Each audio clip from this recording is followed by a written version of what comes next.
Herzlich willkommen zum SF-Krimi-Podcast. Mein Name ist Wolfram Höll. Bei mir ist die Frau, die uns jetzt die Essenz eines Tatorts erläutern wird. Kurz und knapp. Was macht ein Tatort zum Tatort? Susanne Jansson. Hallo Wolfram, jetzt fange ich gleich an zu zittern. Das ist wie so eine Prüfungssituation. Nicht mehr als 25 Wörter. Zum Glück nicht zum ersten Mal. Das stimmt. Ich glaube, ich habe die Definition schon mal ein paar gegeben, weil es ist wirklich eine der wenigen Krimiserien-Reihen, wo das festgeschrieben ist, dass du einen Kriminalfall hast im Ermittlerumfeld, es kann Polizei oder Detektiv sein, wo es um gesellschaftlich relevante Themen auch geht, die regional verankert oder gefärbt sind. Dankeschön. Bitteschön. Ich fand die Definition jetzt wirklich nochmal wichtig. Aus folgendem Grund. Bei Reihen gibt es ja manchmal auch die Tendenz, dass man versucht, ein Stück weit auszubrechen. Zum Beispiel wie der Schweizer Radiotatort vielleicht ein bisschen anders zu machen, als die Vorgaben sind, mit Vorgaben kreativ umzugehen. Und ich finde nun, der heutige Radiotatort, der entspricht wirklich diesem Idealtypus extrem. Deswegen fand ich es spannend, den nochmal zu hören. Ich finde auch, also die Radiotatorte vom Saarländischen Rundfunk, die werden abwechselnd geschrieben von Madeleine Giese oder von Erhard Schmid.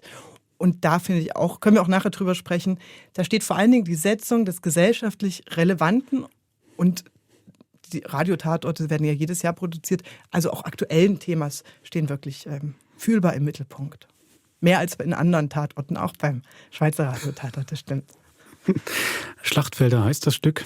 Es geht um reale Schlachtfelder in der Ukraine, im aktuellen Bezug aus dem Angriffskrieg, den Russland da führt. Das kommt vor, aber auch, dass diese Schlachtfelder ganz weit weg auch zu Schlachtfeldern, zumindest im metaphorischen Sinn, oder zwischenmenschlichen Schlachtfeldern, selbst im kleinen Saarland und im Mittelstand zu einem mittelständischen Unternehmen führen können. Ja. Viel Vergnügen.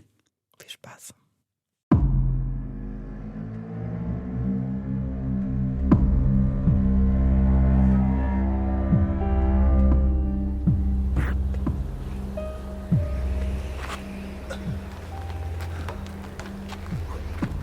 Wir sind jetzt ziemlich im Süden. Von Kiew aus eine Ewigkeit zu fahren. Ja, der Ort. Flache Häuser, Höfe, Landwirtschaft. Bisschen Industrie. 2000 Einwohner vielleicht. Erfahren es jedenfalls mal. Aber die meisten sind geflohen. Sergei, wo waren die Russen? Siehst du? Da drüben. Die Häuser, die Schule, alles kaputt. Viele der anderen Gebäude sind ebenfalls zerstört. Auch sonst viele Schäden. Und die Front ist inzwischen woanders. Ukrainische Einheiten haben die Russen vertrieben. Die Menschen kehren allmählich zurück. Ich denke, weil sie sich wieder sicherer fühlen. Alex, weg hier!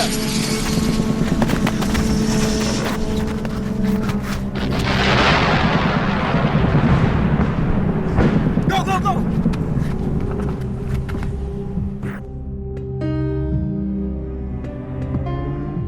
Schlachtfelder. Ein ARD-Radio-Tatort von Erhard Schmid.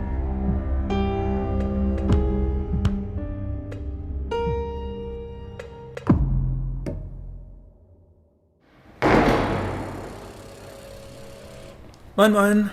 Cappuccino wie immer. Kollege Packe trinkt sicher auch hin, wenn er kommt. Ja, wenn. Wo steckt er denn eigentlich in letzter Zeit? Das Gefühl, er ist nie da. Schlecht gelaunt ist er auch. Tja, als Chef der Mordkommission hat man halt viel um die Ohren. Besonders seit die Organisationsreform ins Haus steht. Oder ist da was Privates? Ehekrise oder so? Ich meine, ich könnte ja mal mit ihm reden, von Mann zu Mann. Ja, da freut er sich bestimmt. Ah, Herr Packe. Auch ein Tässchen?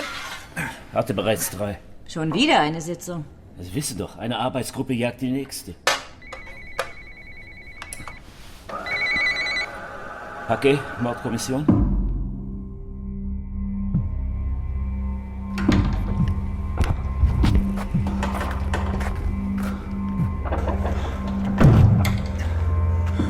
Ach du Scheiße, was war das denn?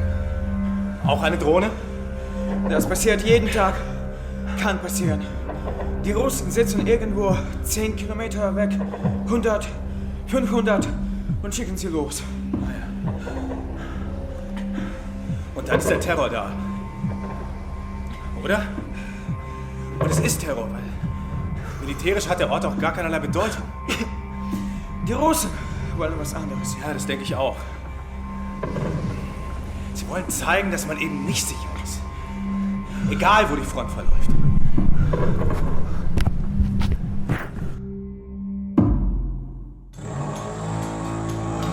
Der Gast hätte bis 11 auschecken müssen. Deswegen ist das Zimmermädchen überhaupt rein. Hier, die Anmeldung. Danke. Alexander Neubert, 45, wohnhaft in Köln. Das ist doch nicht zum Aushalten hier. Hey, könnt ihr mal kurz aufhören? Immerhin. Herr Neubert hat also öfter bei Ihnen übernachtet, ja? Wissen Sie, was er in Saarlouis wollte? Er war Unternehmensberater, soviel ich weiß. Und sonstige Kontakte? Privat? Hat er jemanden getroffen? Also, mir ist nichts aufgefallen. Ich bin allerdings nur bis 20 Uhr hier. Danach ist Self-Check-In, auch rein, raus. Läuft alles mit Chipkarte. Und bevor Sie mich fragen, Überwachungskameras haben wir eigentlich, aber die sind gerade abmontiert. Sie sehen ja selbst, wir haben die Handwerker im Haus.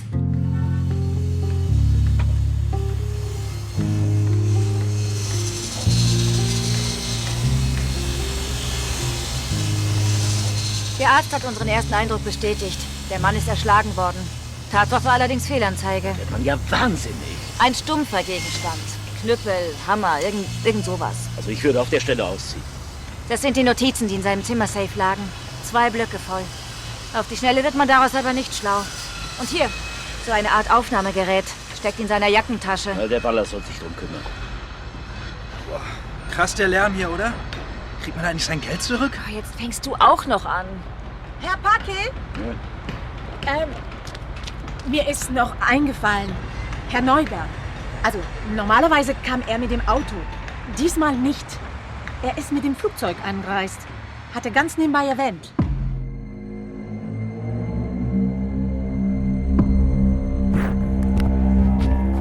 Sergei hat an diesem Ort gelebt. Deswegen wollte er hierher, um mir zu zeigen, was es bedeutet, im Krieg zu sein. Alex, Tür zu! Der Angriff ist doch längst vorbei. Warum sollen wir uns weiter verstecken? Du kennst den Krieg nicht. Es kann jeden Moment wieder Und bombardiert was ist mit der Frau, die da drüben liegt? Die ist verletzt. Die geht drauf, wenn wir uns nicht um sie kümmern. Alex! Krass. Was ist mit der Frau, die da drüben liegt? Die ist verletzt. Die geht drauf, wenn wir uns nicht um sie kümmern. Alex!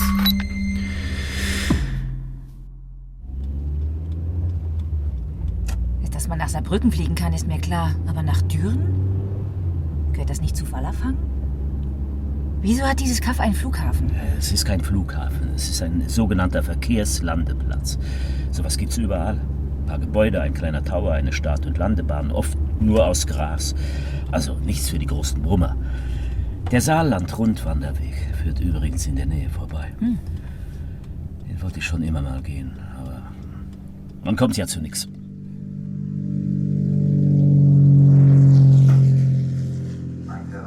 Bis 1970 war das hier mehr oder weniger nur Segelflug.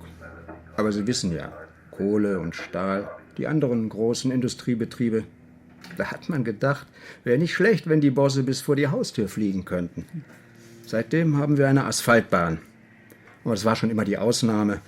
Wir haben etwa 20.000 Flugbewegungen im Jahr. Das ist eigentlich ganz ordentlich. Kleine Maschinen, Segelflieger, Tragschrauber. Salut Radio für Delta Echo X-Ray Sierra Romeo. Delta Sierra Romeo, Salut Radio. Die Bundeswehr taucht auch manchmal auf. Die Bundeswehr? Fallschirmbrigade. Die starten in Saarbrücken und springen bei uns ab. Delta Sierra Romeo, Cessna 172, 2 Personen, Position Fort Hochhaus, in 2500 Fuß zur Landung. Delta Sierra Romeo, Piste 07 aktiv. Delta Sierra Romeo, Piste 07. Nach Mallorca kann ich also nicht. Von hier? Nur wenn Sie ein eigenes Flugzeug haben. Herr Kaminski, der Mann, um den es geht, ist angeblich gestern hier gelandet. Ein gewisser Alexander Neubert. Neubert? Nie gehört. Aber fragen Sie mal den alten Zerbe, der kam von dort. Und er hatte jemanden dabei.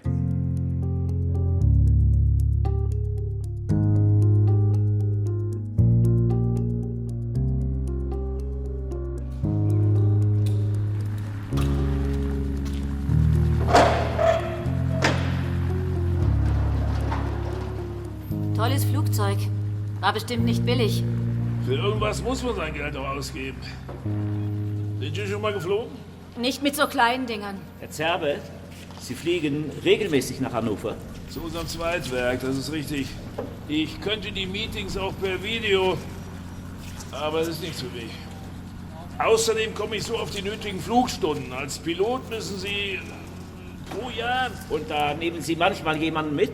Wissen Sie, Fliegen ist meine große Leidenschaft, bloß manchmal ein bisschen einsam. Meine Frau und ich, wir sind früher oft nach Sylt oder Cannes. Manchmal nur zum Mittagessen. Ah, das war natürlich angenehm, zu zweit. Also wenn Sie mal Lust haben. Ja, das kann warten. Und wie finden Sie Ihre Mitflieger? Es gibt da eine Internetplattform, wo Piloten und potenzielle Interessenten... Herr Neubert hatte sich darüber gemeldet, gefragt, ob ich ihn mitnehme. Das habe ich ein paar Mal getan.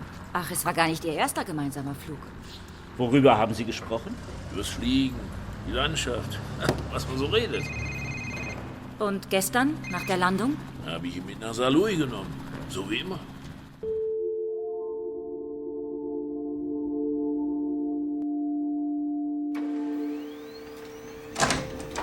Frau Bauer, wo stecken Sie denn? Tut mir leid, ich war drüben im Versand. Dann nehmen Sie gefälligst Ihr Handy mit. Mein Mann ist auch nicht zu erreichen. Ist er wieder draußen in Düren? Das kann ich Ihnen beim besten Willen nicht sagen. Erzählen Sie mir nichts. Ich weiß doch, dass Sie ihn decken. Und das seit Jahren. Was ist das eigentlich? So eine Art Chorgeist? Piloten unter sich? Frau Zerbe, ich war auch Ihnen gegenüber immer loyal. Jedenfalls brauche ich dringend ein paar Informationen für den Termin heute Abend. Sie sind doch seine rechte Hand. Sie müssen doch wissen, wo er steckt.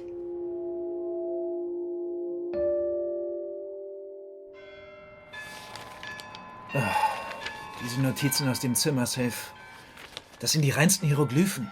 Der Mann hatte eine echte Sauklaue. Das schaffst du schon. Und das Aufnahmegerät? Das ist total viel Material. Übrigens alles aus der Ukraine. Zumindest, was ich bislang gehört habe. Ukraine? Aus dem Krieg. Total krass. Wollt ihr mal hören? Also gut. Was wissen wir? Dann halt nicht. Neubert war im vergangenen Vierteljahr mehrfach in Saarlouis. Jeweils im gleichen Hotel. In der Regel 2 bis 3 Nächte. Und es ist anzunehmen, dass er als Unternehmensberater bei einer der hiesigen Firmen... Nix da, Unternehmensberater. Während Sie weg waren, hat sein Handy geklingelt. Da bin ich einfach mal ran. Neubert war Journalist, Teil einer Bürogemeinschaft in Luxemburg. Die waren natürlich total fertig, als sie gehört haben, was passiert ist. Naja, irgendwann ging's wieder. Ich denke, der wohnt in Köln. Gearbeitet hat er aber von Luxemburg aus. Europa, die Nähe zur Macht, die Institutionen, verstehst du? Die haben jedenfalls erzählt, Neubert wäre mal wieder an was dran gewesen. Investigativ. Übrigens ein ganz harter Hund, wie es heißt. Und was hat ihn nach Saarlouis geführt? Das Russland-Embargo. Angeblich gibt's hier ein Unternehmen, das dagegen verstößt. Genaueres wussten sie nicht. In den Unterlagen wird allerdings öfter eine Firma Zerbe erwähnt. Sagt Ihnen das was?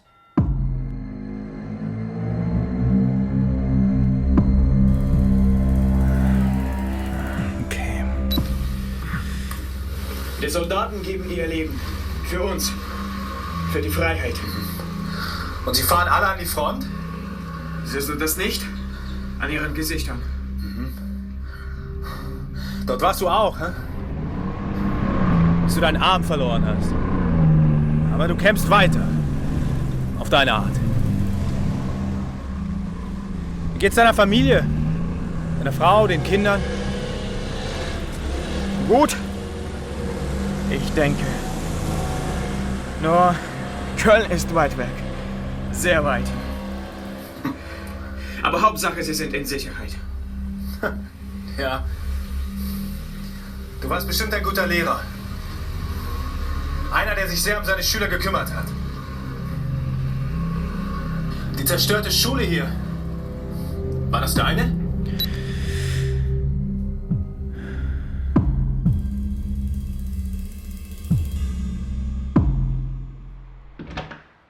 Guten Morgen. Theo, du bringst die Unterlagen persönlich vorbei? Das wäre doch nicht nötig gewesen. Ach, wir wollten wieder mal nach Saint-Louis, meine Frau und ich. Ist nur schade, dass der alte Paki keine Zeit hat. Ach, unser Kollege von der Police Radikal? Was mir schlätze Busch. Seit wann kannst du Luxemburgisch? Fernkurs. Zur Förderung grenzüberschreitender Zusammenarbeit. Glaub ihm kein Wort. Hast du Neuberts Kollegen eigentlich alle angetroffen? Nur einen. Die Kollegin war gerade beim Europäischen Gerichtshof. Und das lag alles auf seinem Schreibtisch? Mhm. Darauf, daneben in den Schubladen, eine ganze Umzugskiste voll. Ist sein Laptop auch dabei? Nee, der ist noch in Luxemburg. Die Computerforensik dort ist, wie man hört, eine der besten. Weltweit? Ja, nee, übertreib mal nicht. Aber so unter den Top 20 sind wir wahrscheinlich schon. Neuberts Kollegen wussten wohl nicht allzu viel von diesem angeblichen Embargo-Verstoß. Nein, das war auch mein Eindruck. Soweit ich verstanden habe, gibt es da wohl verschiedene Möglichkeiten. Schmuggel, falsche Deklaration oder auch, dass verbotene Teile in größere Einheiten integriert werden, die nicht unter das Embargo fallen. Vor Ort werden die dann einfach ausgebaut. War Ihnen der Name Zerber ein Begriff? Nein. Neubert sagte nur, das Unternehmen, über das er recherchiert, würde den wahren Bestimmungsort mit Hilfe ausländischer Scheinfirmen verschleiern.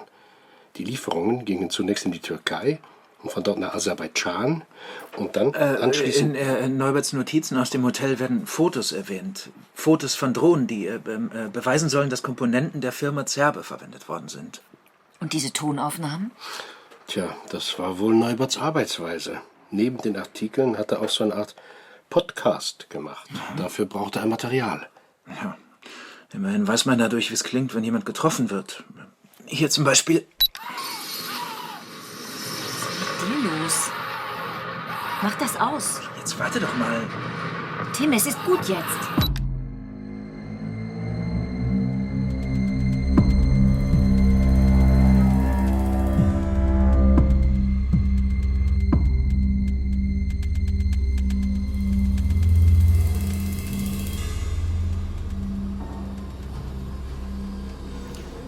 So, das ist einer unserer Fertigungshallen. Viel zu sehen gibt es da nicht. Diese elektronischen Komponenten, die Sie herstellen, finden in allen erdenklichen Bereichen Verwendung. Dort drüben zum Beispiel. Das geht in die USA, in die Medizintechnik. Mit Kriegswaffen hat das nichts zu tun. Unsere Produkte werden Sie auf keinem Schlachtfeld finden. Die anderer westlicher Firmen schon. Ja, ich kenne diese Fälle und verurteile sie aufs Schärfste. Egal ob Maschinenteile, Rohstoffe, Luxusgüter, wenn es bei der Ausfuhr Beschränkungen gibt, hat man sich daran zu halten. Keine Ahnung, was dieser Journalist herausgefunden haben will. Wissen Sie es? Noch nicht. Weil es nichts herauszufinden gibt. Frau Zerbe, vielleicht hat einer Ihrer Mitarbeiter... Ich fürchte, Sie haben eine falsche Vorstellung, wie es in unserem Unternehmen zugeht. Bei uns gibt es feste Abläufe, Kontrollen. Nicht zuletzt wegen der zollrechtlichen Bestimmungen. Da kann man nicht einfach irgendetwas. Und bevor Sie auch noch meinen Mann verdächtigen. Hans-Peter hat sich vor längerer Zeit aus dem operativen Geschäft zurückgezogen. Auch dieses Gespräch können Sie sich also sparen.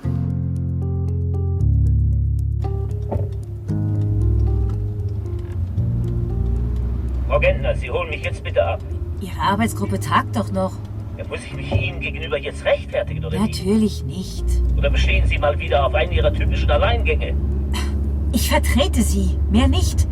Man könnte auch sagen, ich mache die Arbeit für zwei. Ja, wie dem auch sei. Die Sitzung, die ist fast beendet. Meine Meinung zur neuen Aufgabenverteilung innerhalb der saarländischen Polizei, die habe ich gesagt. Und das zum wiederholten Male. Und da kann ich ja jetzt wohl zu meiner eigentlichen Arbeit zurück.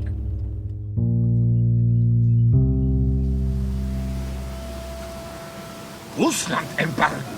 Wissen Sie, was Sie da sagen? Herr Zerbe, es gibt nun mal diesen Hinweis und dem müssen wir nachgehen.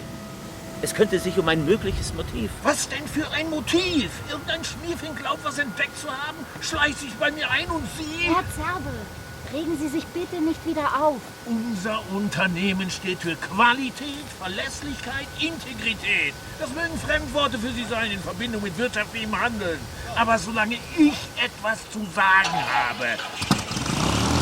Ihre Frau hat erwähnt, dass Sie sich aus dem operativen Geschäft zurückgezogen haben. Herr Zerbe ist nach wie vor Miteigentümer, sitzt im Aufsichtsrat. Deswegen weiß ich auch, was in unserem Hause vor sich geht. Und ich rate Ihnen, keine Behauptungen aufzustellen, die Sie nicht beweisen können. Wenn Sie jetzt bitte zurücktreten würden. Sie müssen verstehen, das Unternehmen ist sein Ein und Alles. Frau Bauer, Sie sind Herrn Zerbes Assistentin. Genau.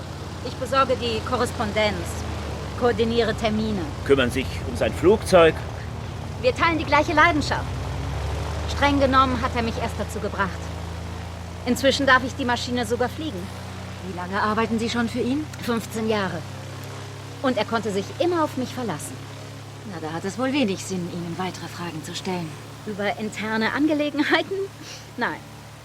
Wissen Sie, ich habe Herrn Zerbe viel zu verdanken. Beruflich. Aber auch privat. Es gab Zeiten, in denen es mir, wie soll ich sagen, nicht besonders gut ging. Herr Zerbe hat immer zu mir gehalten. Er war es übrigens auch, der mir die Flugangst genommen hat. Ach, ja? Er hat viel mit mir darüber gesprochen. Mich dazu gebracht, überhaupt mal einzusteigen. Bei mir würde das nicht funktionieren. So schlimm? Oh, schlimmer.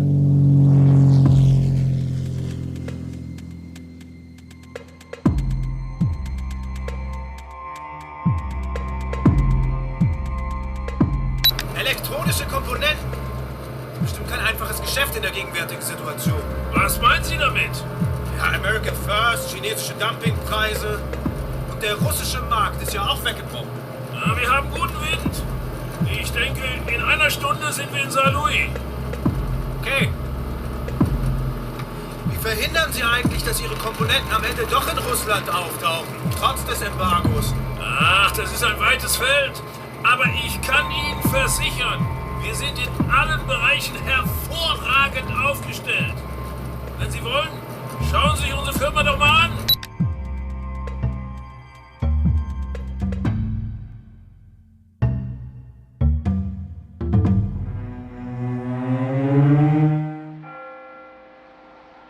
Sie wollen sich entschuldigen? Ja, ich war heute Vormittag etwas unbeherrscht. Das ist nun mal mein Naturell. Für meine Mitarbeiter ist das nicht immer einfach. War doch klar, dass ich Sie befragen muss. Immerhin haben Sie die Toten gekannt. Ich kenne viele Menschen, ohne sie gleich zu ermorden. Warum haben Sie sich eigentlich aus dem operativen Geschäft zurückgezogen? Sagen wir, es gab Differenzen, gewisse Entscheidungen betreffend. Sowas kostet Kraft und die habe ich nicht. Nicht mehr. Seit meinem Herzinfarkt. Oh. Ihre Gattin ist bedeutend jünger als Sie. Und energischer. Inzwischen jedenfalls. Wissen Sie, ich habe die Firma von meinem Vater übernommen. Damals war das noch ein Unternehmen alten Schlags. Da ging es auch um Verantwortung den Mitarbeitern gegenüber, der Gesellschaft. Nicht nur ums Geld. Ihre Frau sieht das nicht so? Es ist eine andere Zeit, eine andere Generation, aber da war auch diese Müdigkeit, diese Unlust, sich ständig mit neuen Gesetzen herumschlagen zu müssen, neuen Vorschriften, deren Sinn sich nicht erschließt und die alles verkomplizieren. Früher habe ich das als Herausforderung begriffen, aber inzwischen, das merken Sie in Ihrem Beruf doch bestimmt auch. Oh, wenn Sie wüssten, wie viele Stunden ich diese Woche bereits in irgendwelchen Sitzungen zugebracht habe. Sitzungen, in denen es nur um Verwaltungskram geht. Und es wird immer schlimmer. Lassen Sie mich raten. Wenn Sie früher einen Kaffee spendiert haben, um jemanden gesprächiger zu machen, war es ganz einfach, sich das Geld zurückzuholen. Inzwischen müssen Sie begründen, warum dieser Kaffee nötig war. Ja. So ungefähr. Und anschließend wandert das Ganze über 3 Schreibtische, bevor es genehmigt wird. Aber nur, wenn Sie es digital erfasst haben.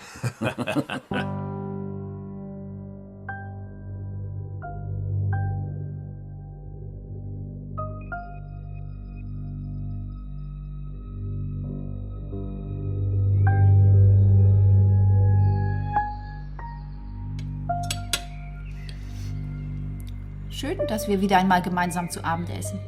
Lenk nicht ab. Ich betreibe Konversation. Das ist alles.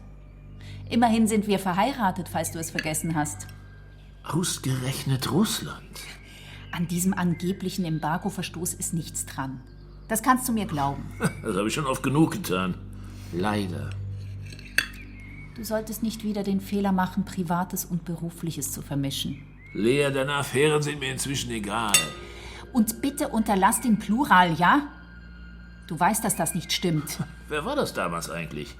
Das hast du mir nie gesagt. Das werde ich auch jetzt nicht. Und was das Geschäftliche angeht, selbst wenn es derartige Transaktionen gäbe... Du redest von Transaktionen, die gegen internationale Sanktionen verstoßen. Ich rede von Toten. Solltest du nicht päpstlicher sein als der Papst? Jedenfalls werde ich dieser Sache nachgehen. Und ich warne dich, sollte sich herausstellen, dass... Droh mir besser nicht.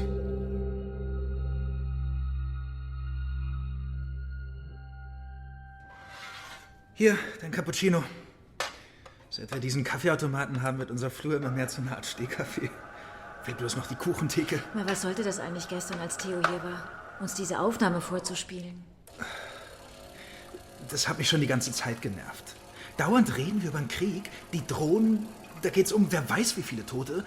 Und wir haben nicht die leiseste Ahnung. Ach, und da ist es jetzt deine Aufgabe, uns damit zu beschallen. Gentner, Nordkommission? Kaminski hier, vom Flugplatz. Sie müssen unbedingt kommen, der alte Zerbe. Ja? Ich glaube, er ist tot. Was?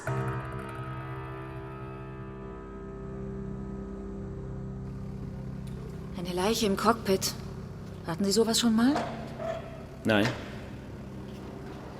Er hat mich gestern noch aufgesucht im Kommissariat, um sich zu entschuldigen. Ein netter Mann.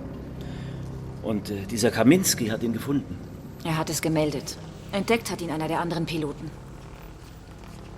Vielleicht ein weiterer Herzinfarkt? Oder meinen Sie, da hat jemand nachgeholfen? Verletzungen sind jedenfalls keine zu erkennen. Ausschließen würde ich das nicht. Denken Sie an die Differenzen mit seiner Frau, falls die sich auch auf den Embargo-Verstoß beziehen.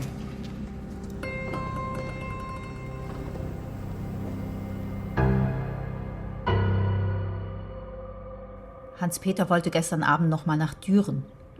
Das hat er oft getan, wenn er sich geärgert hat. Dann hat er sich in seine Maschine gesetzt und auf die Landebahn gestarrt. Das war seine Art, sich zu entspannen. Dass er nicht nach Hause gekommen ist, hat Sie nicht gewundert? Wir hatten getrennte Schlafzimmer schon seit langem. Und worüber hat er sich geärgert? Ich möchte Sie nicht langweilen mit diesen firmeninternen... Frau Zerbe, das tun Sie nicht. Aber notfalls kann ich Frau Bauer fragen. Die kann uns da sicher weiterhelfen. Die Bauer?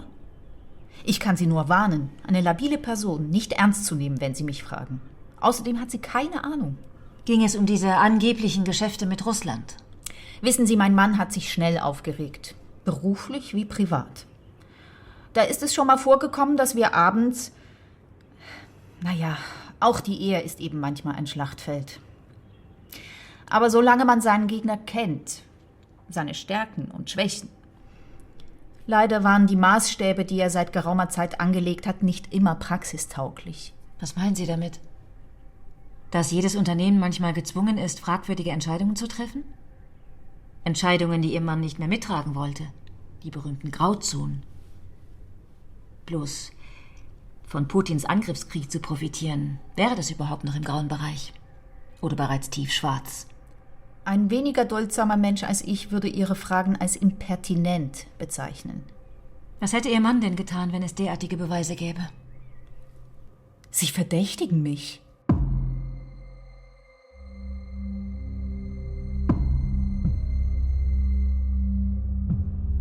Moment, nochmal. Ach, jetzt spinnt das Teil schon wieder. Herr Zerbe ist leider verhindert. Deswegen müssen Sie mit mir Vorlieb nehmen. Ach, ich bin sicher, Sie fühlen mich genauso gut herum. Und charmanter sind Sie bestimmt auch. Ich würde vorschlagen, wir gehen zunächst rüber in Halle B. Das ist unsere Zentrale. Wie heißen Sie eigentlich mit Vornamen? Ich glaube, derartige Informationen sind nicht Teil einer Werksbesichtigung. Ach, Sie haben recht. Tut mir leid. Angelika. Ich weiß, was Sie jetzt denken. Ah ja? Na sehen Sie, war doch gar nicht so schwer. Eine Hellseherin sind Sie auch.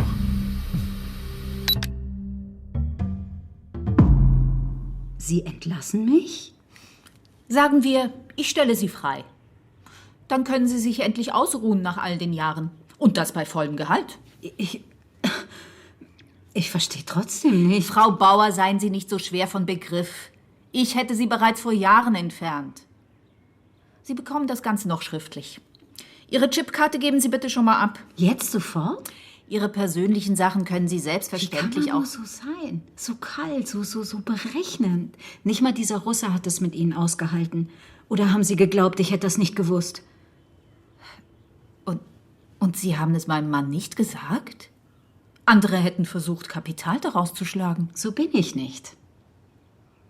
Frau Bauer, ich weiß, Sie hingen an meinem Mann. Vielleicht haben Sie sich Hoffnungen gemacht. Ich könnte das sogar verstehen. Schließlich hat er mit Ihnen mehr Zeit verbracht als mit mir. Haben Sie sich nie gefragt, warum? Natürlich habe ich das. Und es gab Momente, da war ich tatsächlich ein bisschen neidisch. Aber das ist lange her. So, nun ist Schluss mit der Gefühlsduselei. Wie gesagt, ich will Sie hier nicht mehr sehen.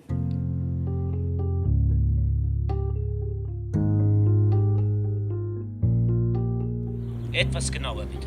Tut mir leid, aber ich kann nicht Wort für Wort wiederholen, was Frau Zerbe gesagt hat. Das erwarte ich auch nicht. Aber ich bin nun mal der leitende Ermittler und ich muss mir eine Vorstellung machen können. Bloß wenn dieser leitende Ermittler seine Zeit in Sitzungen verbringt, muss er sich mit meiner Zusammenfassung begnügen. Frau Gentner, so geht das nicht. Nein, so geht es tatsächlich nicht. Das gilt im Übrigen auch für Ihre schlechte Laune. Herr Bracke, Sie müssen sich schon entscheiden. Entweder Sie sind Chef dieser Abteilung, da gehören Repräsentation und Verwaltung dazu, oder Sie sind es nicht.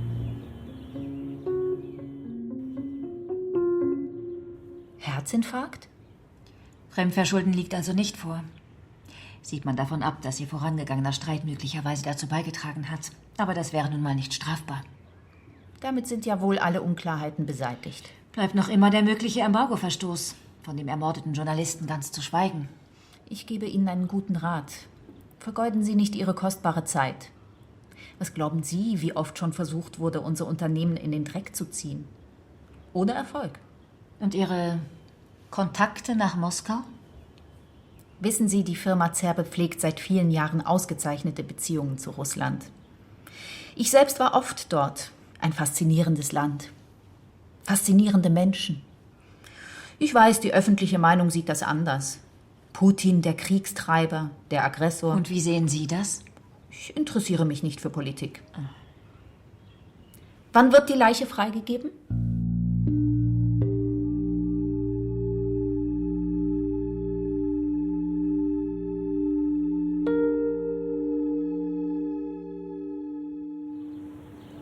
Ich habe auf ihn eingeredet.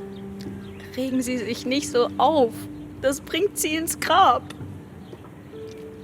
Aber er hat nicht auf mich gehört. Im Gegensatz zu Ihnen macht Frau Zerbe keinen sehr bestürzten Eindruck. Ich habe mich immer gefragt, warum er sich nicht scheiden lässt. Ja, vielleicht ist das schwierig, wenn man so ein Unternehmen besitzt. Herr Zerbe hat leider nicht viel darüber gesprochen. Eine Anmerkung hier und da. Ich meine, Sie haben die Frau ja erlebt. Da sind Sie ganz anders. Ich weiß, worauf Sie hinaus wollen. Aber ich kann Ihnen versichern, unsere Beziehung war rein beruflicher Natur. Tja, jetzt hat seine Gattin das alleinige Sagen. Dabei hat sie ihn unter die Erde gebracht. Mit ihrer Art und ihren Geschäften. Kein Wunder, dass sein Herz nicht mehr wollte. Sie meinen die Russland-Geschichte? Ja. Nein. Es hat vor Jahren schon einmal so etwas gegeben. Damals ging es um Geschäfte mit dem Iran. Sie hatte ihn dazu gedrängt. Die Angelegenheit ist inzwischen verjährt, deswegen kann ich darüber sprechen, aber Herr Zerbe hätte das nicht noch einmal toleriert. Er fand das Vorgehen der Russen skandalös. Meinen Sie, Frau Zerbe hat etwas mit dem Tod dieses Journalisten zu tun? Immerhin waren seine Recherchen doch eine Gefahr. Frau Bauer, was wissen Sie?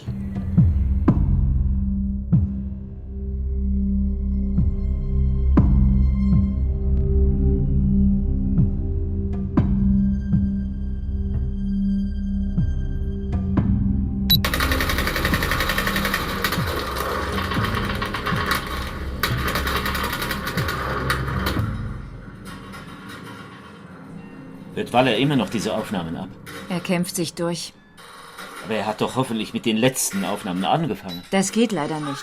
Die Tags sind nach Themenbereichen geordnet, nicht nach ihrer Entstehung. Und kryptisch betitelt sind sie auch. Tim weiß also immer erst, worum es geht, wenn er reingehört hat. Frau Gentner. Ich möchte mich entschuldigen. Wegen... Schon okay. Solange Sie mit mir darüber reden. Ich merke doch, dass Sie nicht im Lot sind. Dem Kollegen Waller ist das auch aufgefallen. Ja. Diese ständigen Sitzungen. Klar brauchen wir eine Polizeireform, aber diese Arbeitsgruppen. Man redet und redet, erarbeitet ein Konzept nach dem anderen und am Ende wird kaum etwas umgesetzt. Und wenn ich sehe, wie Sie in aller Ruhe an unserem Fall arbeiten... In aller Ruhe? Darunter stelle ich mir was anderes vor. Außerdem hätte ich Sie gerne dabei, mit Ihrer Erfahrung. Die Bauer zum Beispiel. Ich bin sicher, sie hält etwas zurück. Aber ich komme einfach nicht an sie ran.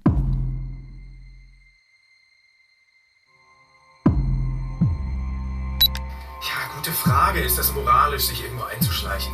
Vertrauen zu missbrauchen? Sicher nicht, aber in einem höheren Sinne vielleicht schon. Immerhin geht es um Menschenleben. Ich kann ja verstehen, wenn einem das missfällt. Mir gefällt es auch nicht.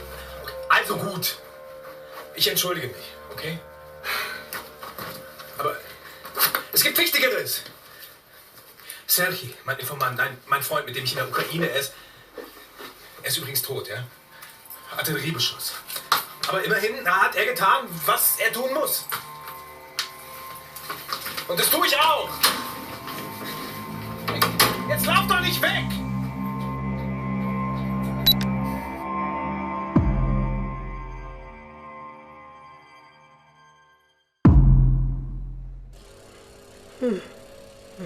Warst du wieder die halbe Nacht wach? Das kommt davon, dass du dir ständig diese Aufnahmen reinziehst. Das lässt mich nicht mehr los. Neuberts Stimme, seine Gedanken, die Szene auf dem Schlachtfeld. Ich habe sogar davon geträumt. Das Ganze erinnert mich irgendwie an Apocalypse Now, diesen Film. Neuberts Recherche als eine Art Reise in die Finsternis. Dass er ermordet worden ist, macht die Sache wohl noch interessanter, was? Ja. Tja, das ist die Faszination der Gewalt, des Untergangs. Irgendwie triggert dich da was. Ach bitte. Frag dich lieber, warum ihr das nicht hören wollt, Paki und du. Warum ihr den Kopf in den Sand steckt. Der Krieg betrifft uns doch auch.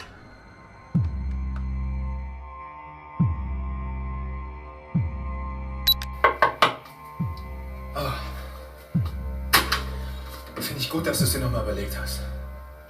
Komm rein.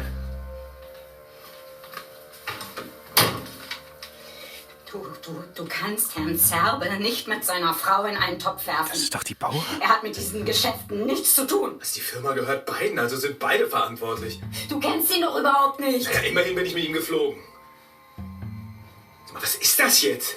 Die treue Mitarbeiterin, die ihren Chef in Schutz nimmt? Glaubst du, dein Zerbe hätte auch nur einen Gedanken daran verschwendet, dich zu retten, falls... Oh doch, das hätte er. Und das hat er auch schon. Na, da wäre ich aber vorsichtig. Mit deiner Menschenkenntnis ist es bekanntlich nicht weit her, wie man an mir sehen kann. Du Schwein! Hey, was soll das? Hey, lass den Quatsch!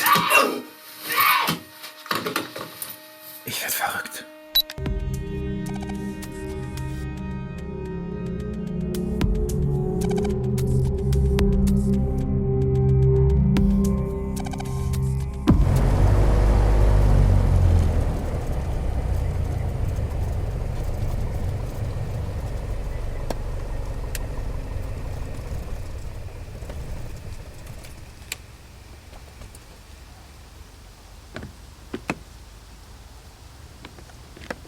Herr Paki, was tun Sie denn hier? Das könnte ich Sie auch fragen. Hat man Sie nicht entlassen? Ich habe noch einen letzten Flug gemacht. Eine Abschiedsrunde sozusagen. Ich hoffe, Sie verpetzen mich nicht. Frau Bauer, wir müssen reden. Na gut, okay. Dann steigen Sie ein. Ich? Ist doch eine gute Gelegenheit. Ich bin nicht hier, um meine Flugangst in den Griff zu kriegen. Warum denn nicht? Sie tun Ihre Arbeit und ganz nebenbei... Herr Zerbe hat das mit mir auch so gemacht. Außerdem rede ich im Cockpit wie ein Wasserfall. Wahrscheinlich ein Überbleibsel meiner Panik. Passen Sie auf. Ich gehe kurz auf die Toilette. Sie können es sich ja überlegen.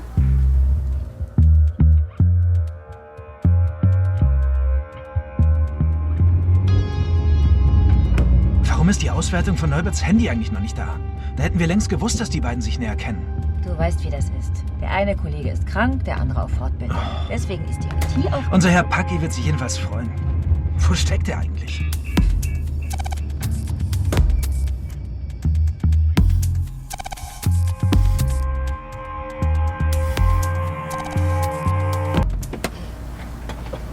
Und? Wie fühlt es sich an? Das weiß ich noch nicht.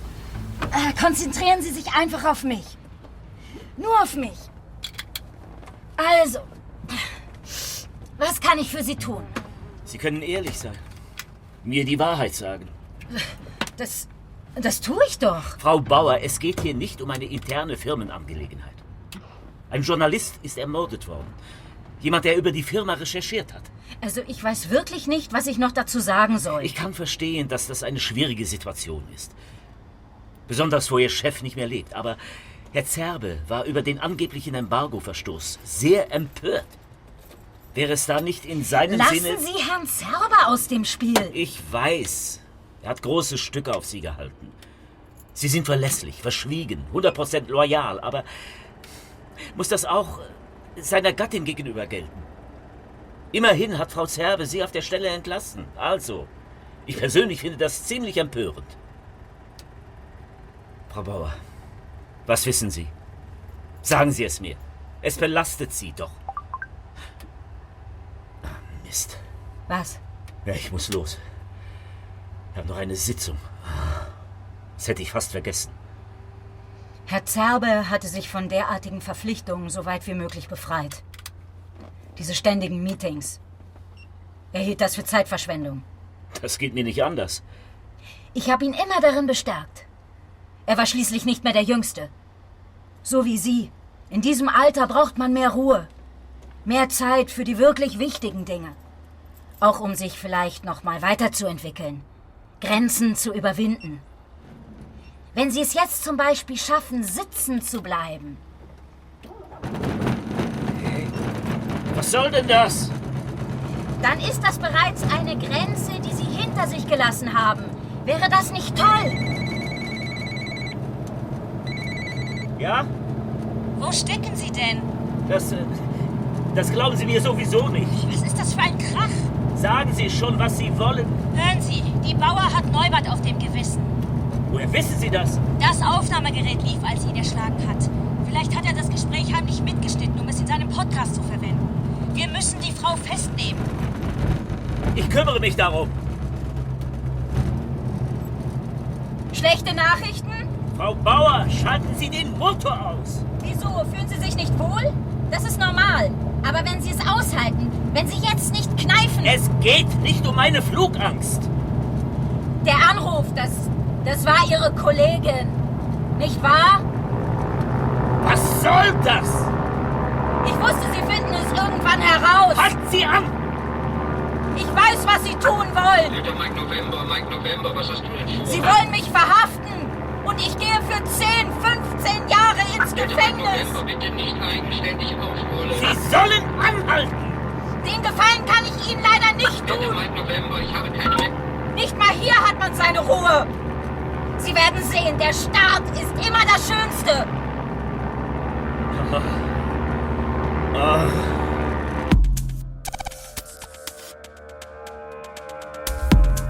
Ich kümmere mich darum. Statt einfach zu sagen, wo er steckt. Immer diese Geheimniskrämerei. Tja, hier ist eben der Chef. Eine SMS von Paki. Es geschehen noch Zeichen und Wunder. Bin im Flugzeug, versuche sie zur Landung zu bewegen. Im Flugzeug? Mit der Bauer oder was? Was?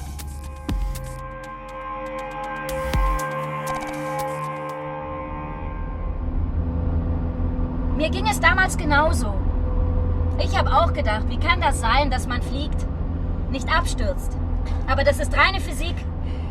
Ich kann Ihnen nur schlecht folgen. Sehen Sie doch mal nach unten. Saint-Louis. Und nachher die Saarschleife. Ich habe diesen Ausblick immer gemocht. Außerdem wird mir übel. Unternehmensberater, hat er gesagt. Deswegen hätte er in Saint-Louis zu tun. Regelrecht ausgefragt hat er mich. Ich habe das erst gar nicht gemerkt. Er hat es allerdings auch sehr charmant getan. Ein guter Gesprächspartner. Das hatte ich so vermisst. Naja, er hat sie ausgenutzt. Dabei dachte ich, endlich mal einer, der sich für mich interessiert. Der mich nimmt, wie ich bin. Mit all meinen Stimmungen. Ja. Und das ist kein schönes Gefühl, so enttäuscht zu werden. Getroffen haben wir uns immer bei mir. Außer an diesem einen Abend. Ich war todmüde und bin hinterher sofort eingeschlafen. Und als ich wach wurde, da stand er auf dem Balkon und hat telefoniert. Mit seiner Redaktion. Er hat mein Vertrauen missbraucht, meine Gefühle. Aber das war nicht der Punkt, nicht in erster Linie. Es ging um die Firma. Dass ich ihm erzählt hatte vom Iran, von Russland. Nur in Andeutungen, wie man so redet. Aber als ich dann gemerkt habe, dass er Journalist ist, dass er es verwenden will, zuerst bin ich abgehauen. Aber als ich an der Baustelle vorbeikam, unten im Foyer, da lag ein Hammer. Frau Bauer, bitte, lassen Sie uns bitte zurückfliegen. Ich weiß ehrlich gesagt nicht, ob ich das will.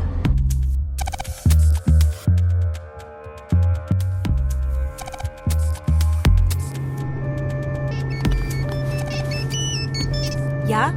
Theo hier aus Luxemburg. Wie geht's euch? Schwer zu sagen. Ich wollte nur kurz Bescheid geben, die Kollegen haben den Laptop durchsucht. Wir haben die Fotos, die mit den Drohnen und also den Teilen aus Zerbes Produktion. Ist doch super, was? Ja. So, jetzt gib mir mal den alten Packe. Wir haben ja seit einer Ewigkeit, haben wir nicht Theo, mehr... das ist gerade ganz schlecht.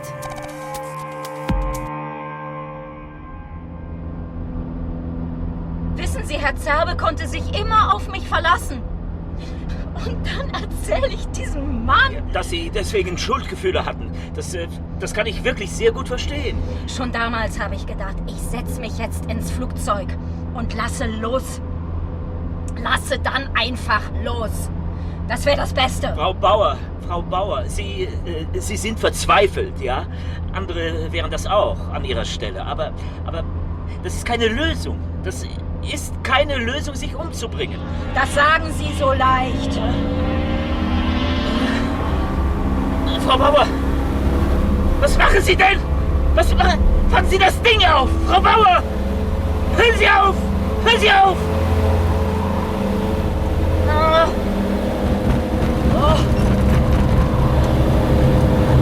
Frau Bauer, Sie können sich Hilfe holen. Rat, Trost, ja?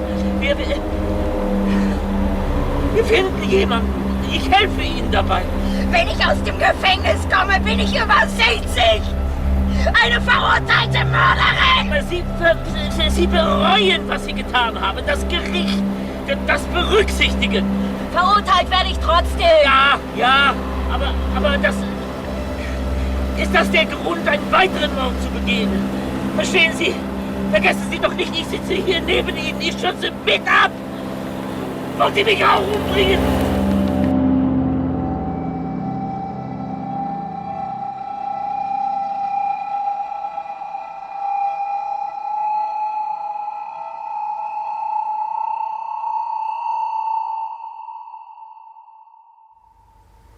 Herr Waller, bringen Sie Frau Bauer zum Wagen.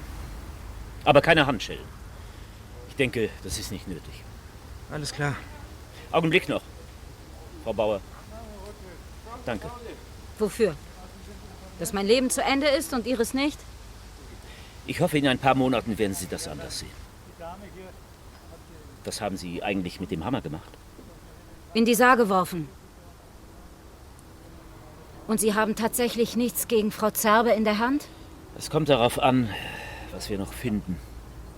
Bei Herrn Neuberts Unterlagen zum Beispiel. Aber bisher, nein. Es kann also sein, dass Frau Zerbe ungeschoren davonkommt. Es gibt ein Bankschließfach, auf das allein Frau Zerbe Zugriff hat. Und in dem sie jede Menge Unterlagen... Woher wissen Sie das denn? Ich weiß vieles, über das ich nicht spreche. Kommen Sie, Frau Bauer. Für Mutproben sind Sie doch eigentlich zu alt. Ja, Frau Gentner, es mag sein. Aber vielleicht ist es ja genau das, was ich will. Abstürzen? Nah dran sein. An unseren Fällen. Ich bin Polizist. Ich will... Ja, es mag blöd klingen. Ich will inhaltlich arbeiten. Verbrechen verhindern, aufklären. Und ich finde, die Gesellschaft hat ein Recht darauf. Stattdessen verbringe ich die Zeit mit irgendwelchen Sitzungen.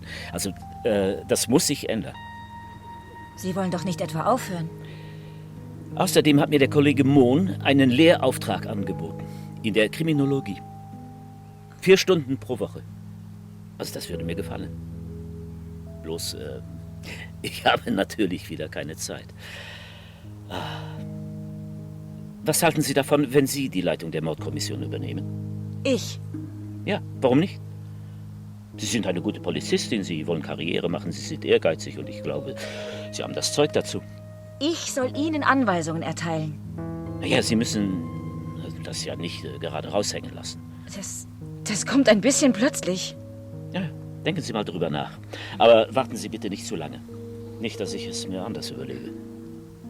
Ehrlich gesagt weiß ich nicht, ob ich mir das zutraue. Aber mal angenommen, ich würde Ja sagen. Dann nur unter einer Bedingung. Und die wäre? Keine Alleingänge.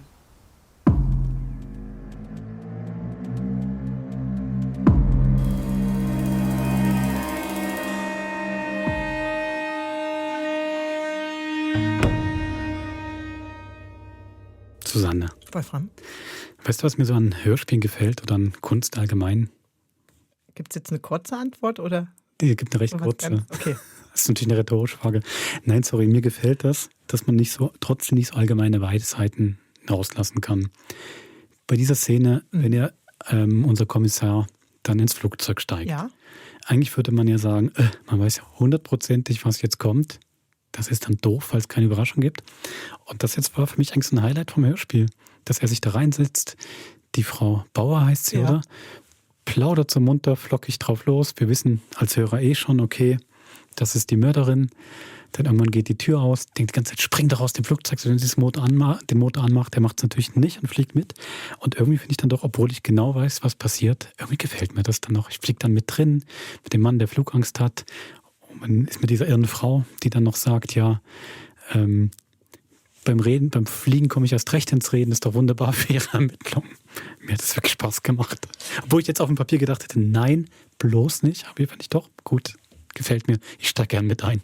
Aber da muss ich nochmal nachfragen, weil du sagst, man weiß genau, wie es ausgeht. Ich finde ja, man weiß genau, dass irgendjemand am Schluss im Flugzeug landen wird. Aber man weiß nicht, wie es ausgeht. Und gerade an der Szene, ich meine, Paki hat uns den ganzen Fall hindurch deutlich gemacht, dass er keinen Bock mehr hat auf seinen Job, so wie er jetzt ist.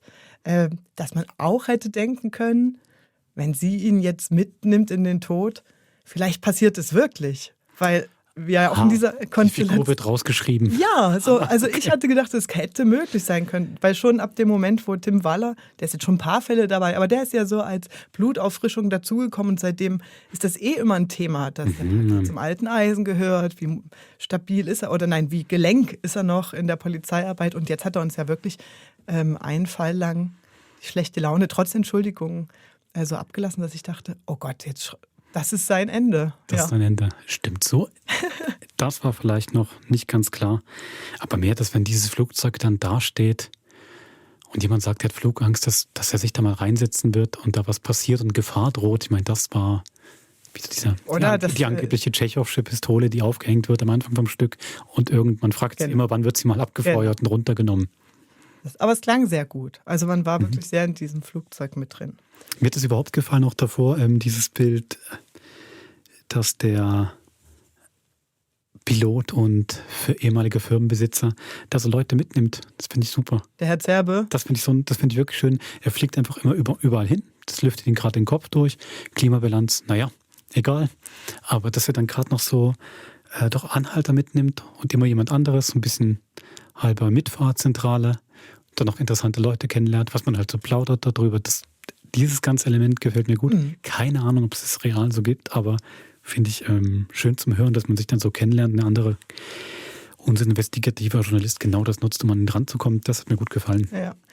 Ich würde ja dem Erhard Schmied, dem Autor, unterstellen, dass er die meisten Sachen, die er einschreibt, sehr gut recherchiert. Wahrscheinlich stimmt das auch, sonst würde es, glaube ich, nicht da drin stehen. Manchmal hat man auch ein bisschen das Gefühl, dass man die Informationen durch die Dialogsprache durchtransportiert hört. Weißt du, was ich meine? Also die sprechen manchmal, wenn es zum Beispiel am Anfang darum geht, wie ist dieser Flugplatz, ist das jetzt ein Flughafen oder nur ein Landeplatz, dann ist die Definition schon so, dass ich denke, das finde ich wahrscheinlich, das ist irgendwo fest hinterlegt. Wir hatten am Anfang gesagt, es hat relativ viel Stoff in diesen 53 Minuten. Und wenn du jetzt gerne über Herrn Zerbe sprechen möchtest, möchte ich nämlich auch gerne. Sollen wir einfach mal so durchspringen oder auf jeden Fall einen großen Blick erst machen? Und das Fliegen haben wir jetzt ja schon durchgenommen. Du hast gerade gesagt, er wird ja wahnsinnig sympathisch geschildert. Oder? Also so wie er auftritt, dass er ist sozial, Frau Bauer lobt ihn ja auch in den höchsten Tönen. Er lebt weiter mit seiner Frau zusammen, obwohl es so zerrüttet ist. Und es bleibt ja bis zum Ende der berechtigte Zweifel, wenn er nicht sogar davon freigesprochen wird, von dem Verdacht, dass er mit dem Bruch des Waffenembargos eigentlich nichts zu tun hat, weil er so rechtschaffen ist.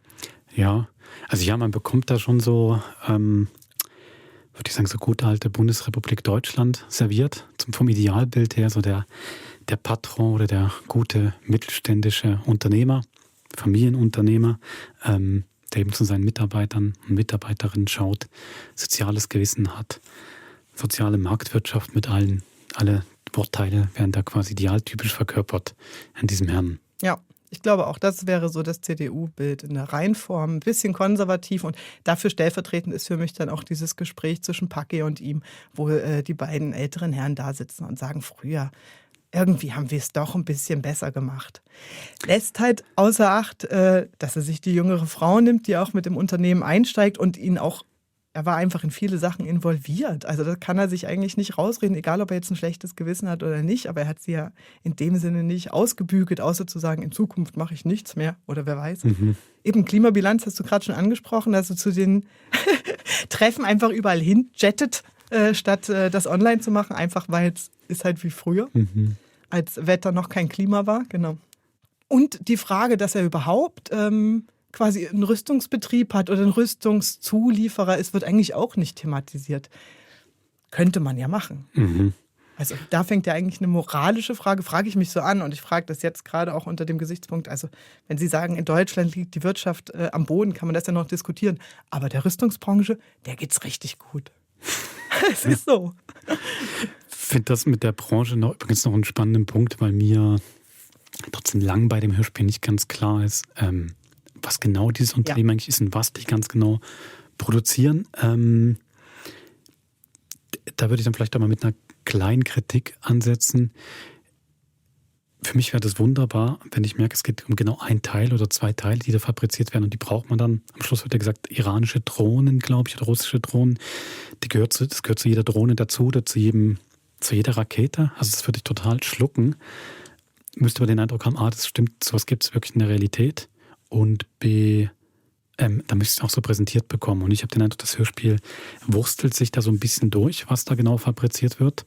Ist dann aber schnell dabei zu sagen, ja auch schon bei den Iranern vorher hätte man schon Embargos umgangen. Also ich finde, da werden quasi auch da die aktuellen gesellschaftlich relevanten Themen reingepackt. Also Rüstungsindustrie im Aufschwung, Embargos, wie geht man damit um, kommt alles rein. Aber für mich ist da einfach nicht genau genug, so wie es erzählt wird. Ja, ich meine, dieses Durchwurschteln, wie du es jetzt sagst, nicht so konkret machen, ist vielleicht auch das, was ich am Anfang meinte, ein gesellschaftlich relevantes Thema. Es ist halt jetzt Pars pro Toto eine fiktive Firma, die stellvertretend steht für Gewinnmache in Kriegszeiten und soll da gar nicht jetzt so konkret ein Unternehmen irgendwie rauskristallisieren oder formen. Ich meine, man kriegt ja auch von dem Unternehmen nichts weiter mit als den Chef. Dann die aktuelle Geschäftsführerin, die ja fast gar kein Mensch ist, sondern eigentlich ja nur Geschäftsfrau. Und eine Angestellte, die im Gegenzug eigentlich nur Mensch ist und gar nicht dieses Geschäft irgendwie verkörpert. Weißt du, was ich meine? Das bleibt ja auch sehr, abgesehen, dass man sagt, wir haben da Produktionsstandards und es gibt Kontrollen, bleibt dieses Unternehmen ja irgendwie auch ein Drei-Mann-Betrieb. Ja, genau, aber voll. Und ich finde man könnte ja damit arbeiten, dass die total verschwiegen sind und gar nicht sagen wollen, was sie da ganz genau machen. Aber das bekomme ich auch nicht. Aber sonst fand ich die Figur vom Zerbe schon, war gut, dass er dabei war und war auch für mich ein überraschender Moment, dass er dann zum Glück nur an einem Herzinfarkt gestorben ist. Im Flugzeug, sind wir wieder bei deinem Fliegermotiv, oder? Und nicht ermordet wurde in dem Sinne. Nee, ich fand auch da ganz hübsch, seine Witwe sagt ja dann, immer wenn die was beschäftigt hat, hat er sich ins Flugzeug gesetzt und auf die Landebahn oder Startbahn gestartet. Das fand ich irgendwie noch ein hübsches Bild. Und irgendwie auch kohärent zur Figur, könnte man sich vorstellen. Er fährt dann wirklich raus und setzt sich einfach hin und schaut ein bisschen Stadt vor sich hin. Ja, bringt einen wieder ein bisschen zur Frage, warum Leute mit viel Geld nicht mehr Freude am Leben haben. Also, ja gut, du hättest sonst kein Flugzeug, wenn man nicht viel Geld hätte. Wie findest du denn der Tim, der Dritte, der Jüngere im Trio, der ist ja nun damit beauftragt, quasi die ganzen Aufzeichnungen durchzuschauen und kriegt ja so seinen eigenen Film in diesem Kriminalfall. Der ermittelt ja gar nicht mit an der Front, falsche Wortwahl, gar nicht an den Tatorten, sondern verfolgt ja eher so den Weg des Journalisten, dem Alexander Neubert, diesem Journalisten, aufgrund seiner Tonbandaufzeichnung. Kannst du damit was anfangen? Also mir gefällt eigentlich ganz gut, dass er dann doch von dem ganzen Inhalt so reingezogen wird. Er ist eigentlich total dann fasziniert und perplex vom Ukraine-Krieg einfach, was er da alles hört in diesen Aufnahmen. Und das kann ich als Figur eigentlich noch gut nachvollziehen, dass man das dann quasi gerade der ganzen Welt zurufen will, nochmal mehr, was man da alles Schlimmes hört. Die Wahrheit sozusagen, und dann so ein Ausschnitt von der Realität. Das gefällt mir gut. Mir gefällt ja nicht ganz so, wie die anderen drauf reagieren. Das habe ich mich auch gefragt. Dass sie dann gerade sagt, nein, lass mich in Ruhe damit. Und ich hätte doch einfach mal sagen können, ey, okay, krass, dass sich das gerade so beschäftigt. Ja. Guck doch noch, findest du was zum Fall? Man könnte wie eher versuchen, das auf den Fall zu fokussieren. Aber da wird so ein komischer Konflikt aufgemacht, den ich auch gar nicht, ehrlich gesagt, so wahnsinnig spannend finde. Ja, aber schon okay. Eigentlich hat es nicht so viel mit dem Fall zu tun. Damit kann man schon arbeiten, aber ich brauche da nicht so einen Streit oder so ein Abwehren dann davon. Ja, und sie kam in dem Moment wirklich unsensibel rüber. Also zu sagen, was machst du denn da? Als wenn man das nicht akzeptieren kann, dass jemand wirklich solche Aufnahmen hat, die sonst nicht selbstverständlich sind, dass man die tausende Kilometer entfernt sieht. Und dieser Kampf mit Drohnen und sowas ja wirklich was Virtuelles immer bei sich behält. Und jetzt erlebt er, was das wirklich heißt. Und sie so, sag mal, mach das doch mal aus. Fand ich auch, sie sind ein bisschen zu forsch da drüber gegangen. Ja. Und lass mich damit in Ruhe. So ist eigentlich ihr Impetus. Ich weiß gar nicht, ob sie jetzt zu nahe geht oder... Aber wenn sie einfach nur will, dass es mit dem Fall vorwärts geht, dann muss ich was anderes sagen. Ja, da muss man jetzt wieder anfangen, den Text abzuklopfen und zu fragen, sind denn jetzt, in dem Fall ist es... die Amelie Gentner und ich glaube der luxemburgische Kollege, der Theo, als sie zum ersten Mal das sagt, schaut euch das mal an, sind sie quasi jetzt Stellvertreter für eine Haltung. Nämlich eine Haltung, die sagt, ich bin hier in Deutschland oder in der Schweiz und ich kann die Scheuklappen runterlassen, immer wenn ich es möchte.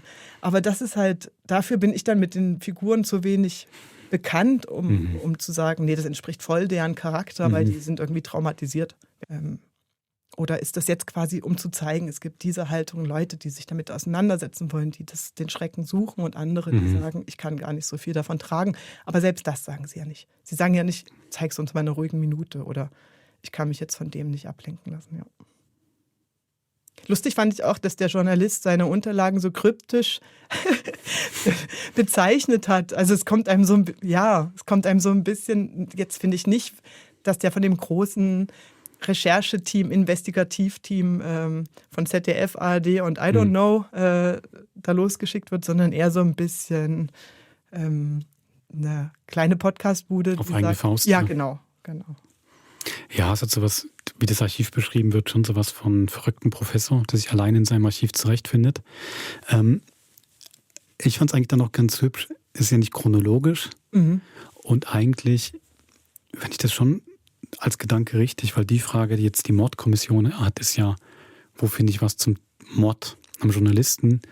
Und er hat ja die Sachen wieder so aufgenommen, noch so archiviert, weil er eine ganz andere Frage an sein Material hatte.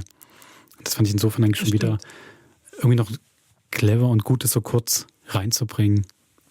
Mit welcher Frage gehst du eigentlich an so einen Materialhaufen ran? Ja, für mich ist das natürlich ein Zwilling. Du hast in der Anmodi gesagt, der Schweizer Radiotatort macht vielleicht manchmal Ausflüge in andere Gefilde, aber das sind ja 1:1 die Albedo-Files. Nicht, dass da jetzt eine Idee geklaut wurde, aber dass ein Journalist auch seinen Alltag, wann immer möglich, dokumentiert, einfach um zu sammeln. Wer weiß, welchen Wert das hat. Das ist ja bei Albedo genauso wie hier bei Alexander Neubert. Total. Datenschutz und so weiter ist natürlich auch keine Frage, ne? Aber gut, die Leute werden ja alle, denke ich mal, viele von denen ohne Zustimmung abgehört. Eins noch, dann höre ich auf. Aber ich finde wirklich, es ist einfach viel zum Drübersprechen drin und ich habe über viele Sachen, bin ich dann doch ein bisschen hängen geblieben. Eigentlich kommen sie relativ schnell darauf zu sagen, das ist ein Journalist, der hat ermittelt in dieser Firma und das ist der und der Gegenstand. Weißt du, was ich meine? Also da musste gar nicht so viel Recherchearbeit geleistet werden, Polizeiarbeit, um erstmal das Person A, Person B und was ist Fall C aufzuklären. Das braucht es dann vielleicht auch, dass man das relativ schnell klargelegt hat, um in die verschiedenen Bereiche und Figuren und ihre Haltung dann noch ein bisschen mehr reinzugehen, oder? Ja, ich glaube, dass der Krimi tatsächlich sehr entschieden, kann man so sagen. Der Kriminalfall ist jetzt nicht wahnsinnig komplex. Sie haben das schnell verstanden, was der Journalist macht. Ist eigentlich dann noch sehr schnell. Ich dachte zum Beispiel noch, der russische Liebhaber spielt irgendeine Rolle. Oder der andere Mann, den wir in der Ukraine gehört haben auf der Aufnahme, die kommen dann gar nicht vor. Ja. Ist ja wie ein sehr kleines Personal. Da merken wir schnell, okay, der Firmeninhaber kriegt einen Herzinfarkt. Kurzen Moment wurde er umgebracht oder nicht. Auch schon fertig. Und dann sind wir eigentlich sehr schnell, okay, eine der beiden Frauen muss es sein. Und so. Aha, war das für dich? Ja, es war einfach niemand mehr, nicht mehr so da. viel Es waren so wenig Leute da. Und dann ist es ja auch sehr schnell klar sobald wir beim Flugzeug sind, ist ja auch klar, wie der Hase läuft. Also da ist der Krimi schon entschieden in der Einfachheit, finde ich, kann man so sagen. Doch sehr einfach erzählt und auch kein komplizierter Fall. Vielleicht auch eine gute Entscheidung für 53 Minuten Krimi, wo man noch viel von der Welt mit reinbringen will. Ja. Also, dass man darin verloren geht oder dass man sich orientieren muss und denkt, oh, wer ist jetzt was und was war nochmal sein Motiv oder Hintergrund, das hat man ja wirklich gar nicht. Finde ich, das macht die Inszenierung auch ganz gut. Auch die Ausschnitte aus den Audioaufzeichnungen oder Videoaufzeichnungen, ich weiß ja gar nicht, Aufnahmegerät wird nur gesagt, setzen sich gut von den anderen Sachen ab, obwohl das nur ganz zart gemacht ist. Das ist jetzt überlagert ja nicht technische Störung, da die Aufnahmen. Und die Orte sind schön und es hat so eine schwere Musik, oder? Die immer noch so ein bisschen, die bringt dann noch ein bisschen mehr Krieg mit, oder Schlachtfeld ich mag das Wort nicht, in die Heimat, nach Hause, ja. Ja, vielleicht gibt es da dann doch noch so eine kleine Dissonanz, würde ich dann doch sagen. Es gibt genau diese Schwere in den Aufnahmen. Und das, was ja dann tatsächlich dann diesen mittelständischen Unternehmen verhandelt wird, ist dann doch sehr prosaisch und alltäglich. Also ja so sehr, ich finde da jetzt, ist immer so eine Schwierigkeit. Ne? Man kann jetzt auch nicht jeder Figur, es macht es auch nicht besser, wenn man jeder Figur dann in so 2 Sätzen noch ein Trauma ranschreibt oder so. Oder noch so einen tiefgründige Beweggründe macht es auch nicht unbedingt besser. Aber sie sind ja dann schon sehr, das macht sehr funktional. Und auch da, es ist ein bisschen so eine einfache, kleine Welt, würde ich dann doch sagen. Das ist jetzt eine gute Frage, weil sind sie funktional oder hast du nicht eigentlich zu jeder Figur 2 Sätze, die eben gar nicht so viel verraten und nicht so ein augenscheinliches Problem in der Psyche oder sonstiges Handicap da haben. Aber du hast ja eigentlich bei allen einen Rucksack, kriegt man ja zu spüren. Also womit sie sich auch außerhalb dieser Hörspielszenen womöglich beschäftigen. Das ist am deutlichsten natürlich bei der Angelika Bauer, die sagt, er hat ihr mal sehr geholfen und es bleibt eben so offen, was ist es eigentlich? Aber du spürst diese große Verbundenheit ihm gegenüber, aber du weißt trotzdem nicht, was hat die, also hat die einen Knacks, flippt die vielleicht auch mal aus oder war die selber mal im Militärdienst oder so? Also, und so finde ich, kann man eigentlich bei jeder Figur sagen, klar, die haben nicht so viele Zuschreibungen, aber man könnte mehr drüber nachdenken mit dem, was man hat, mit den Hints. Wenn man, macht man vielleicht nicht so. Vielleicht muss man da doch ein bisschen mehr geführt werden. Ja. Und ich finde selbst auch unser Journalist, der ist einfach schon auch einfach idealistisch und dann ist. Er ist einfach idealistisch? Also er ist einerseits idealistisch und dann halt mit der Wahl der Mittel nicht ganz zimperlich. So würde ich mal beschreiben. Aber jetzt mehr ist er da vielleicht auch nicht. Ja. Aber inwiefern mehr kann man machen in 50 Minuten? Ja, das stimmt, aber da hast du recht. Der muss halt, da kriegst du jetzt kein schönes Psychogramm, sondern er muss auf der einen Seite quasi als investigativer Journalist und auch noch vermitteln, was er da sieht. Also ich finde ja in diesen Aufnahmen, was er da in der Ukraine beschreibt, das ist ja eben, das ist mehr für mich Zuhörende nochmal eine Vermittlung, wo bin ich, was mache ich, was will ich herausfinden, als dass das wirklich ein Lebensausschnitt ist aus jemand, der tief in einer Story drin ist, wo er schon Sachen recherchiert hat. Der fragt natürlich nicht so diese emotionalen Fragen, wie geht es dir jetzt hier mit, oder nicht nur, ja. Er nimmt natürlich schon für seinen Podcast auf. In der Geschichte kann man sich ein Stück weit so gut erhalten, so als Konstruktion. Das ist dann aber auch wieder, ja, aber auch da, wenn du sagst, du willst quasi das große den großen Themenblock angehen, wie wird hier Recht und Gesetz gedehnt oder gebrochen. Das muss ja auch hieb- und stichfest sein, gerade wenn du dich nicht mit einer Einzelperson, sondern mit einer Figur, also mit so einem großen Unternehmen oder mittelgroßen Unternehmen, aber ich meine nur, da steckt ja Geld dahinter und da musst du schon hieb- und stichfest sein. Oder ob du auf der anderen Seite so einen, ich will es nicht Gefühlspodcast, aber wo es mehr darum geht, menschliche Geschichten, Schicksale einzufangen. Das ist schon ein ganz schöner Stretch, wenn das einer in seiner Person macht. Aber wir wissen, Journalisten und Journalistinnen müssen für mindestens 5 Medien schreiben, wenn sie freischaffend sind, um gut über die Runden zu kommen. Ja. Ich bin auf jeden Fall gespannt, ob Paki beim nächsten Radiotatort noch dabei ist oder nicht. Ich finde, es bleibt ein bisschen offen, oder? Das klingt so, als könnte er als beratende Kraft dazugezogen werden. Oder hast du es so verstanden, dass sie einfach nur die Verantwortlichkeitsrollen tauschen? Ja, es war ein bisschen unklar. Ich dachte erst, okay, ich will wieder inhaltlich arbeiten. Ja. Also ermitteln. Und dann kommt aber noch die Dozentur, die klingt ja eher wie zwischen 2 Vorlesungen oder Seminaren. Könnt ihr mich kurz anrufen und ich gebe meinen Senf dazu. Ist nicht entschieden, würde ich sagen. Genau. Gut. Susanne, wir haben ja 100 Jahre Hörspiel gefeiert in der Schweiz dieses Jahr mit vielen Krimis. Das ist aber nicht das einzige Jubiläum. Nee, wir haben jetzt im November noch ein großes, nicht ganz 100 Jahre, aber ist ja auch ein Kurzhörspielformat. Das darf auch ein bisschen weniger Jahre auf dem Buckel haben, aber es sind immerhin 50. Genau, 50 Jahre Schreckmümpfeli feiern wir. Und das feiern wir natürlich auch im Krimi-Podcast. Mit einem Potpourri. Mit einem Potpourri-Podcast. Genau. Wirklich ein Kessel Buntes mit bemerkenswerten Schreckmümpfeli, die wir gefunden haben, die uns besonders Spaß machen, die wir besonders fanden und die möchten wir euch gern nächste Woche präsentieren. Wolfram, um den Bogen zu unserer Anmodi zu schlagen, händereibend, kannst du nicht für alle, die nicht wissen, was das Schreckmümpfeli ist, so ganz kurz mal eine Definition davon geben? Ich glaube, dann freut man sich noch ein bisschen mehr auf nächste Woche oder kriegt auch eine Begründung, was das im Krimi-Podcast zu suchen hat. Die ganz kurze Definition ist Kurzkrimi. Ich finde, die kann man sich ein bisschen darüber streiten, ob es immer so ist. Das sind Kurzhörspiele, die immer montags um kurz nach 11 laufen auf SRF 1. Spielt mit dem Wort Bettmümpfeli, also eigentlich nochmal ein Haps. Ja, das gibt es eigentlich auch. Gibt es nicht in Bayern noch irgendein Wort dafür, wenn man kurz zum Schlafen geht, nochmal was isst? Fällt mir gerade nicht ein. Gibt es sicherlich ein Wort. Und aber eben dann die Idee, nochmal so einen kurzen Schreck, was kurzes, Gruseliges, was mit Tod und Mord oder Monstern zu tun hat. Kurzhörspiele, die irgendwo zwischen Grusel und Krimi changieren. Vor allem aber immer eine Pointe am Schluss haben und so eine gewisse Ironie und Leichtigkeit und Humor. Das macht es eben so besonders daran. Und die gibt es schon sehr, sehr lange. Wie gesagt, auf SRF 1 lief eine Weile mal auch auf SRF 3. Gibt es irgendwas zwischen 700 und 1000 Folgen. Je nachdem, wie man das jetzt genau zählt im Archiv. Einfach eine schöne Tradition, die wir da bei SRF haben. Ja, hat eine große Fangemeinschaft und wer es nicht kennt, schauen wir doch mal, ob ihr nicht ab nächster Woche auch Fans vom Schrecki seid. Bis zum nächsten Mod. Macht's gut.